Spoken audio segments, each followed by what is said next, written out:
qeyd etmək istəyirəm ki, Novruz bayramı yalnız türklərin bayramı deyildi. Türklərin bayramı olsa Osmanlı Türkiyəsi bu bayramı qeyd edərdi. Amma tarixdə bəllidir ki, Osmanlı türkləri bu bayramı qeyd etməyiblər. Yəni Türk bayramı olsaydı bu bayram geniş şəkildə təbliğ olunardı, Türkiyədə də keçirilərdi.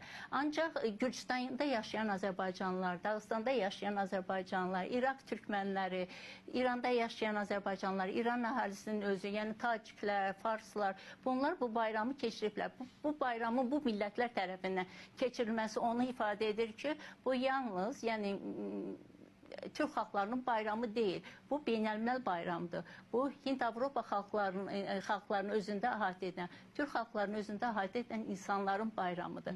Biz Novruz bayramına adi bir bayram kimi baxmamalıyıq. Biz Novruz bayramına sülh bayramı kimi baxmalıyıq.